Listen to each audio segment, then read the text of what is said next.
Will the real Texans defense please stand up? I said, will the real Texans defense please stand up? I think the AFC is going to have a problem here.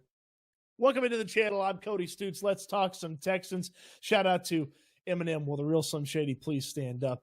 A little parody of that to get us started in a conversation about this Texans defense. What version of the Texans defense are we going to see going forward? Because some of the performances over the past couple of games lends me to believe they've maybe turned the corner and are playing exactly the way Nico Ryans wants them to be playing.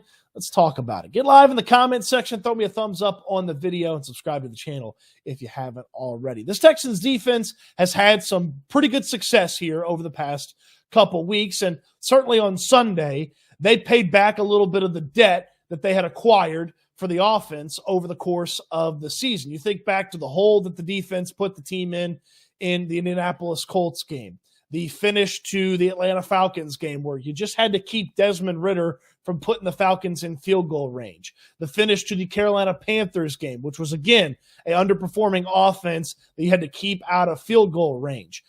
Baker Mayfield scoring with less than a minute left, driving down the field, putting points on the board. Obviously, C.J. Stroud took care of business there at the end. That's the offense bailing out the defense. But when the offense goes scoreless in the second half of the game against the Arizona Cardinals, and the defense finishes the game with 3 straight drives of turnover on downs against the Arizona Cardinals, you start to think there's a little something to this Texans defense. And look, the offense is going to be how they beat people, but the defense has to be good enough every week.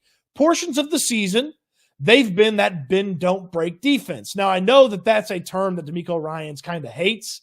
He doesn't really subscribe to that that's a real thing. But most of us identify that as a team that doesn't really allow a lot of touchdowns. They force plenty of kicks. They sometimes turn the opposing team over in the red zone and force them to just work hard to score points. And then by virtue of if the Texans can do that, their offense usually has more than enough juice to take care of business. But over these past 2 games, there's been some stuff that I feel like is really important to pay attention to for this Texans team.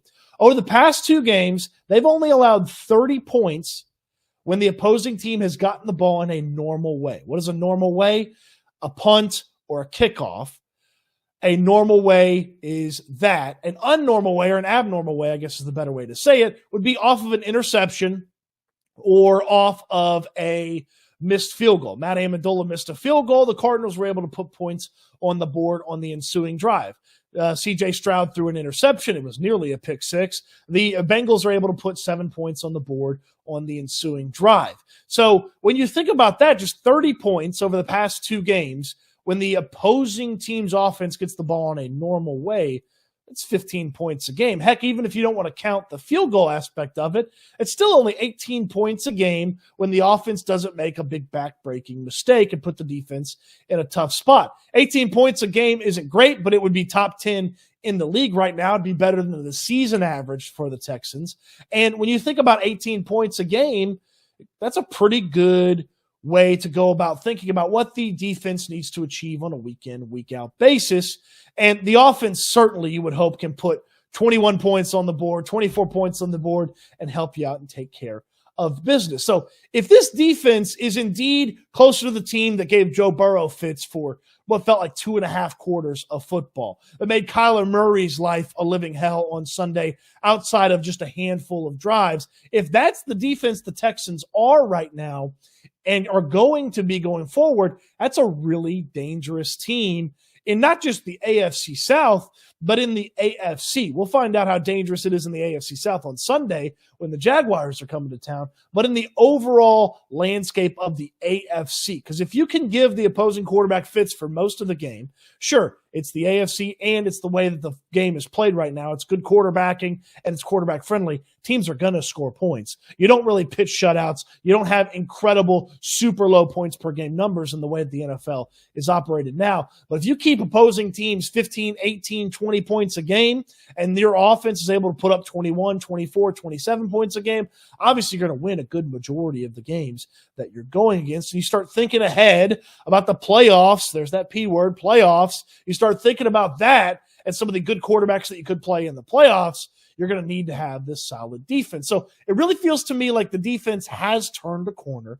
They've really started to execute and dial in on some of the things that DeMeco Ryans has talked about over the course of the season. I remember when the season started and there was that slow start for the defense, and DeMeco Ryans was very calm and very simplistic in his explanation for this. They've got to hone in on the details. They've got to execute better. And as you saw that over and over the course, you saw more and more players get deeper into the system, play better, a little bit of health, a little bit of luck, and this defense has been able to hone in on some of the execution issues that they showcased at different times. Here's DeMeco Ryans this week talking about how you're able to take care of business in crunch time when if you let the other team get a touchdown, they're taking the lead and your offense is struggling. How are you able to get it done? DeMeco Ryans explained earlier this week. In a close situation, it takes everybody just executing in the moment, everyone not like losing their mind and trying to do something like I'm trying to make a play mentality. You don't have to try to make a play. It's just everybody just doing their job, being where they're supposed to be, playing together as all 11. That's how you win in those critical moments. At the end of the day, it's still, right, it's still about executing. And that's what it happens. That's what it comes down to in those critical moments. I know it sounds so simplistic, but the way that the Texans have been able to execute that defense of DeMeco Ryans, it's led to them getting Joe Burrow into some tough situations. It's led to them forcing some punts from the Arizona Cardinals in key moments. It's led to them getting those turnover on downs to finish off the Cardinals there at the end of the game this past Sunday. So if it is indeed a team that's getting deeper into their capabilities as a defense, and they are closer to that team that we saw give Joe Burrow fits, give Kyler Murray fits, and a little bit less of, hey, can't stop Desmond Ridder, hey, Baker Mayfield's having a big day against you. Like if it's a little bit less of that, a little bit more the past couple weeks, this is a force to be reckoned with in the AFC.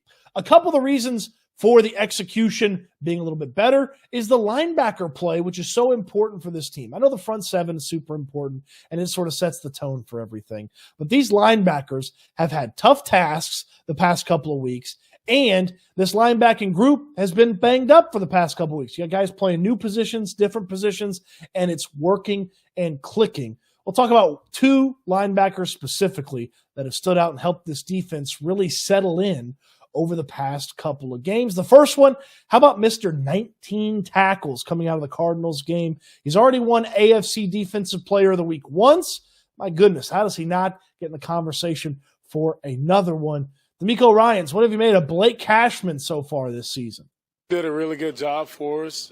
Throughout the whole season, Blake has shown up and made plays for us. Yesterday, the thing that stood out for me with Blake was him stepping in at the Mike linebacker spot, which is a position he hasn't played all year. But for him to step in and handle the communication, right, really well, I think that just speaks to Blake and his growth and, you know, how important he is to our team. Right, being able to play multiple spots, it's really important for us. And Blake stood up, made a lot of plays for us yesterday, and he's done that all year. So very encouraged with Blake's growth throughout the year. This is a former special teams ace that played really well in the preseason and found himself with an opportunity to play a lot in the starting linebacking group, and he's made every bit of his opportunity count when he's been in there, including, as DeMeco Ryans laid out, playing a position that he's not really used to playing for this Texans defense and succeeding to a great degree. Didn't know Denzel Perryman this week. He's still suspended for the hits piling up in the NFL suspending him. Henry To'o is a question mark. When you miss one game with a concussion in your back, okay. But when you miss a couple of games with a concussion, you never really know how long that's going to be. But Cashman's played really well. He's grown as a player, and this defense suits him. DeMeco Ryans talked about it, the versatility to play a couple of different positions and for the team to rely on him. He's been one of the big elements of this defense taking care of business the past 8-10 quarters or so. There's another player that's playing his best football right now. His best football for the team in a Texans uniform of his career right now. I'll let him talk about why the defense has been able to take care of business recently, and then we'll talk about how impressive these past 10 quarters have been for Christian Harris. Details. it's a 4-quarter game, so, you might have a good first couple quarters, but, obviously in this league, games come down to that last possession, maybe the last two, so just trying to find a way to be more consistent and staying on those details throughout the whole game. Details a part of execution. Well, here are the details of Christian Harris right now. This is the best 10-quarter stretch of his Texans career. Now, it's been a short Texans career because, of course, he got started late last year due to the injury. And this year, he had a little bit of issues. And I specifically say 10 quarters, which takes us to about halftime of the game against the Tampa Bay Buccaneers, because I felt like the start of the Buccaneers game was really bad for Christian Harris. I thought there were a couple of moments where he looked out of place. He wasn't making the tackles. He wasn't making the plays. And Christian Harris just looked like he was going to have a rough day. And then something sort of flipped. He had a big hit. He had a big stop. I think maybe it was in a pass deflection or something like that. And it was like, oh, okay, that's a nice play. It's good because he started the day rough. And then he kept having a nice play. And then he had a nice game against Cincinnati. And he had a nice game this past week against Arizona. And if this guy's going to come on, play up to a little bit closer to the potential that we believed he was going to have, and you have him plus a guy like Blake Cashman playing out of his mind, hair on fire, and they can settle the linebacker spot down here, you got to remember, it's a tough contest coming up against the Jacksonville Jaguars. Travis Etienne's going to be a tough one to defend. Evan Ingram and the way that they use their tight ends and throw the ball short, it's going to yet again be a big day for the linebackers. And with Christian Harris coming along, playing some really, really good football right now, executing those details that he talked about, and Blake Cashman playing that well, it kind of gives me some confidence there at the linebacker spot. And, of course, I like this defensive line a lot. Even some of the rotation lineups that they have in there, I like this defensive line. Obviously, Will Anderson, Jonathan Grenard on the edges, Sheldon Rankins and Malik Collins up the middle. That's a really tough and stout defensive line, but they rotate in Jerry Hughes. They rotate in Sanders, Kurt Heinisch, and Khalil Davis a little bit at the defensive tackle spot as well. But that front seven kind of coming together. I like the cornerbacks right now. Derek Stingley, he obviously had a big game there against the Arizona Cardinals with the interception, the start of the stuff there on the fourth down to cause the turnover on down. Steven Nelson's still playing really well. I know he had a moment here or there against the Saints, and even in this game, I think there was a big play where it didn't really totally look like it was all Steven Nelson's fault at the corners. So then you really got to think about, okay, if this safety group, Jalen Petrie, Jimmy Ward gets back healthy, if they could take it to the next level, this defense is sort of built to really hit its stride at the right part of the schedule where you can really beat up on some teams, give yourself some confidence, give the offense a couple of easier days. How nice would it be to not have the cardiac Texans every week? Well, if the defense has a big day and the offense can get up by, say, 14, 17 points, hey, then it's just sticking the ball in the running back's belly, letting the big uglies on the offensive line, I say that with affection, let the big uglies on the offensive line go out there, block their tails off, take care of business.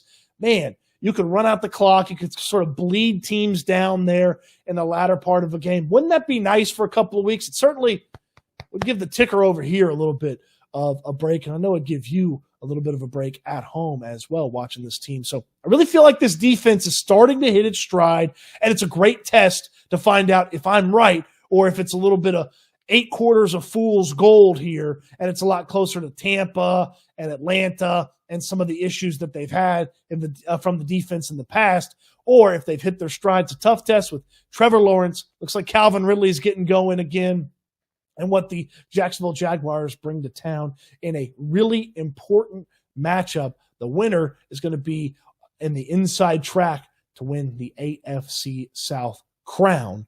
So a big one on Sunday. Hopefully this defense is trending the way that I see it trending, and it's not going to fall back into its old ways that have been a little bit of an issue for this Texans team. And that can help the Texans secure a victory on Sunday, a big win in the AFC South. Speaking of big wins, have I told you about my friends over at Underdog Fantasy? Underdog Fantasy, the best way to play fantasy. The daily pick'em is great. With so much basketball and football going on right now, pick'em is unmatched in daily fantasy. You just put together 2 to 5 stat predictions. You're just going higher or lower on a couple of stat predictions. You put all 5 together, you could 20 times your entry. And in fact, with the new Scorcher feature, up to 100 times your entry. Up to 100 times your entry. Hey, throw a buck in there. Up to 100 times it. How about turning $1 into $100? Wouldn't that be fantastic? Wouldn't you like to do that? How about getting 2 times your deposit when you use my promo code Stoots, STOOTS, promo code Stoots, STOOTS at Underdog Fantasy. When you sign up, your first deposit is going to get doubled up to $100 when you use my promo code Stoots, STOOTS. And I put together an Underdog entry centered around the Texans every week. And up until a couple of weeks ago, I'd been winless on the season. But we talked about those big wins, right? We talked about those big wins and how it could be a big win for the Texans. How about a big win from a couple of weeks ago when your boy hit 5 picks for $200? How about that? 5 picks for $200. Now, I had a freebie, a little gimme, which you're going to get these gimmies. CJ Stroud, of course, was going higher than half a total yard. Okay, of course he was going to take care of business and go higher than half a total yard for us. So I really only had to get 4 picks right to get to that $200. I turned $10 into $200. And then the very next week, this past Sunday, I did it again. I know one of our great viewers on here was riding with me. He sent me a DM. He said, hey, I just threw $1 on it just for the heck of it. I turned $1 into $20. That's right. You can get an entry in for just $1 if you want. It's not even some big risk. You don't want to put $10 on it like me. Put $1 in. Turn $1 into $20. That's fun. Heck, you can even insure your entries on Underdog Fantasy, and you can still win even when you lose. Underdog Fantasy, the best way to fantasy. The link's in the description down below. Check it out. The link's in the description down below. It should autofill the code. If it doesn't, well, STOOTS, like it is right here on the screen. STOOTS, right here on the screen.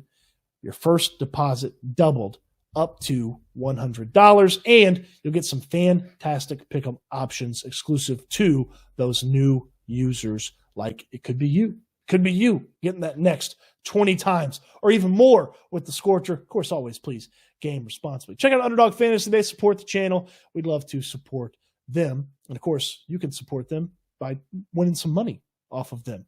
All right? Go out there and get you some wins over at Underdog Fantasy. Your support is incredible to the channel. It allows me to do what I do. I thank you so much. Even if you want to just support with a thumbs up on the video, you certainly can do that. Thumbs up the video. Subscribe to the channel if you haven't already. Hit the little bell so you know when new stuff pops up. And get live in the comment section. The comment section's always popping on the videos. Let me know, is this Texans defense ready to take off and take it to the next level, or are they set for a regression after 8 quarters of fool's gold? Let me know in the comment section. Appreciate you watching the video. Check out Houston Football where I do all my writing. The description has the link to that as well. And I hope you're having a fantastic Thanksgiving week. Happy Thanksgiving to you and your family. I'm thankful for your support here on the channel. I'm thankful to talk about the Texans, and I can't wait till we talk Texans again soon.